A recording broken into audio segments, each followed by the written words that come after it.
Bonjour à toutes et à tous, ici la radio du cinéma et aujourd'hui on se retrouve avec Jérémy. Bonjour Jérémy Salut Quentin. et Quentin. Donc aujourd'hui on va vous présenter Paper Tiger de James Gray qu'on a pu voir hier soir au palais à la salle de Bussy. Ouais, qui est dans le palais, tout à fait. Ouais. Voilà. C'est un film donc de James Gray avec Adam Driver, Miles Teller et Scarlett Johansson. C'est le nouveau film de James Gray après son dernier film Armageddon Time, donc ça faisait un petit temps qu'on attendait son retour. C'est un réalisateur qui fait peu de films, mais quand il en fait un, ça fait beaucoup de bruit, et notamment là sur la croisette, avec la montée des marges de tous les acteurs, ça fait pas mal de bruit. Donc ce film parle de deux frères, donc Adam Driver et Miles Teller, qui ont chacun une vision de la vie, on va dire, différente, et qui vont vouloir faire des affaires avec la mafia russe, et puis tout va pas se passer comme prévu. Donc voilà. Qu'est-ce que tu en as pensé, Jérémy ? Oui, t'as les deux frères qui sont dans des choix de vie différents. Je crois pas qu'ils sachent que c'est la mafia dès le début. Bon, il s'avère que ça l'est. En tout cas, on a le personnage d'Adam Driver qui est plus, comment dire, roublard. C'est un ancien policier. Et c'est lui qui est à l'initiative de tout ça. Et puis Miles Teller, son personnage à lui qui est rangé avec la vie de famille et tout ça. Ce que j'en ai pensé, c'est que ça commence très bien, je trouve. C'est-à-dire que il y a une vraie tension dès le début. En fait, ce qui va se passer, c'est que, on le sait assez vite, ça quand même, le personnage de Miles Teller va amener ses enfants sur le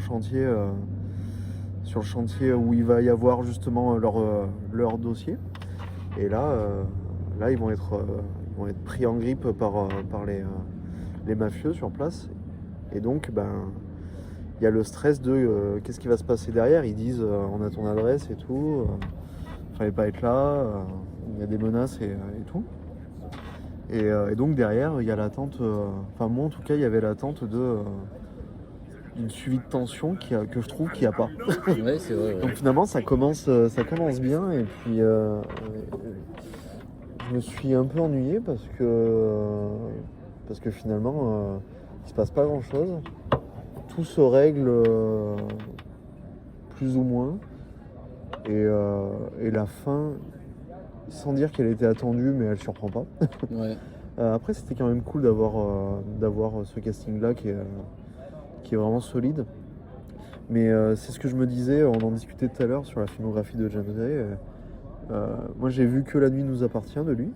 Et je me dis que ce film-là que j'ai vu il y a 15 ans, un truc comme ça, je me rappelle pas en fait. Et je pense que Paper Tiger, ça va me faire la même chose. C'est-à-dire que là, je me rappelle de ce qui s'est passé, parce que c'est le lendemain.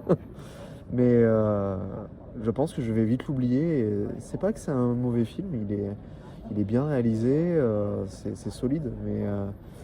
C'est pas un film qui va te marquer en fait. Ouais, il y a rien de surprenant. Et en plus, il est en compétition. Je trouve que il n'est pas à la hauteur au niveau originalité, avec tout ce qu'il y a à côté dans les autres films en compétition. Et puis comme tu disais, c'est le seul film américain. Il est censé représenter les États-Unis, du coup, qui est quand même. Enfin, je pense qu'il y avait un choix de film assez conséquent à faire. Et qu'ils aient pris ce film-là, je pense que c'est surtout parce que c'est James Gray, plus que la qualité du film, je dirais. Ouais, c'est vrai, parce que finalement, c'est le seul film américain, comme tu dis, et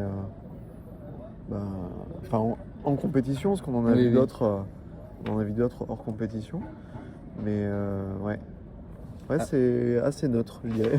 Ouais, je suis d'accord. Et puis, par contre, là où moi, ce que j'ai aimé dans ce film, c'est vraiment l'ambiance qu'on y retrouve, parce que ça se passe au milieu des années 80. Dans le Queens, si je dis pas de bêtises, je crois que c'est ça. Ouais. Et on ressent bien cette idée de vie américaine. Le personnage de Miles Teller a vraiment le bon américain avec sa femme, ses deux enfants. Ils ont une maison, et puis il va vouloir aller plus loin avec cette affaire pour gagner plus et pouvoir s'acheter la Mercedes, pouvoir s'acheter une plus grande villa. Mais du coup, il y a cette idée de rêve américain que je pense qu'à l'époque était très convoité et qui donnait envie à tout le monde. Et ça, on ressent bien, je trouve. Oui. Et puis, il y a un gros travail sur l'esthétique, par contre. Ouais. Les costumes. Scarlett Johansson, je Je sais pas si c'est une perruque ou c'est vrai cheveux, mais c'est impressionnant, Ah ouais, c'est ouais. méconnaissable. Et Miles Teller, c'est pareil. En fait, tout le long, je me suis dit, en fait, j'ai essayé de chercher à reconnaître son visage. Et en même temps, en fait, on le reconnaît et en même temps, il est carrément quelqu'un d'autre. C'est incroyable, je trouve, ce qu'ils ont fait Ouais, c'est vrai, c'est vrai. sur les vêtements, sur les coupes de cheveux, sur les lunettes. Et puis même dans la rue, hein, du coup, les voitures, tout ça, c'est vraiment bien fait. Ouais. Comme tu disais, la prestation, enfin, je pense à Scarlett Johansson, on la voit pas non plus, enfin, on voit beaucoup plus Miles Teller et Adam Driver, mais le peu qu'on voit de Scarlett Johansson, notamment la scène où elle s'énerve Oui. à la fin, elle montre qu'elle est toujours à un top niveau, Ouais. niveau acting, et elle est toujours impressionnante. Ah, c'est fou, tu parles d'elle et de son jeu. Le premier truc qui m'est venu, c'est cette scène-là. Ouais. Elle est vraiment marquante, c'est Ouais, vrai. c'est vrai. Ouais. Parce qu'en fait, tout le long, elle fait un petit peu la Mémère, enfin la femme au américaine foyer, quoi. au foyer modèle, et puis Ouais. là, Ouais. elle montre son vrai visage, et Ouais. c'est impressionnant. Ouais. Par contre, l'arc narratif, je sais pas s'il était hyper pertinent. Tout ce qui se passe. Parce que donc, il y a tout ce qui se passe entre les deux frères. Oui, oui. Et puis, il y a ce elle va vivre aussi. Elle vit un truc assez particulier. Je me pose la question de à quoi ça sert, en Ouais, fait. qu'est-ce que ça amène? Ouais. Parce qu'on pourrait dire ça amène de la profondeur au personnage, mais si au bout d'un moment ça nourrit pas beaucoup non plus l'intrigue, je sais pas si c'était bien utile. Je pense que ça aurait été peut-être mieux de se concentrer sur ce que vivaient les deux frères et sur une vraie montée en tension qu'il n'y a pas en fait, je trouve. C'est-à-dire que ils font pas si peur que ça en fait, je trouve dans le film. Les méchants. Les mafieux? Ah Ouais. oui, c'est vrai. C'est-à-dire que quand à un moment donné ils viennent jusque dans la maison, on les voit pas vraiment.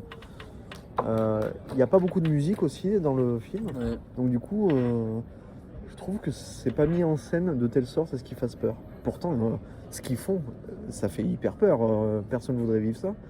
Mais tel que c'est fait dans le film, je trouve Et je pense on ressent pas. l'arc narratif de Scarlett Johansson montre qu'il y a des choses dans la vie qui sont plus dangereuses que les mafieux. Au final, les mafieux, comme tu dis, sont pas Bien vu, ouais.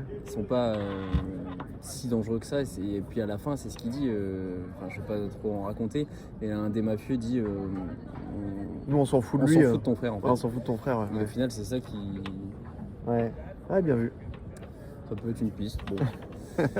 Mais voilà, pour conclure, voilà, c'est comme vous l'a dit au début, c'est un film qui est intéressant, on passe un bon moment, mais je pense pas qu'on. Si on aime James Gray ou si on aime un peu les policiers, les choses films comme ça d'ambiance de peut-être. l'époque, Ouais. parce qu'on est vraiment plongé dans les années 80. Ouais, si on aime bien les années 80, top, ouais. c'est peut-être un bon film à aller voir quand même. Ils en font pas trop et c'est ça qui est bien. Ça revient à la mode un peu Stranger Things, tout ça. Ouais, c'est vrai, ouais. On retrouve vraiment bien, c'est les mêmes parties pris, les permanentes. Alors moi j'étais pas né dans les années 80, je me rends pas compte, mais ça correspond bien à l'image qu'on s'en fait de manière assez cliché. Mais du coup ça marche bien. C'est vrai, ouais. C'était la radio du cinéma, merci de nous avoir écoutés. Ouais, merci beaucoup, À bientôt.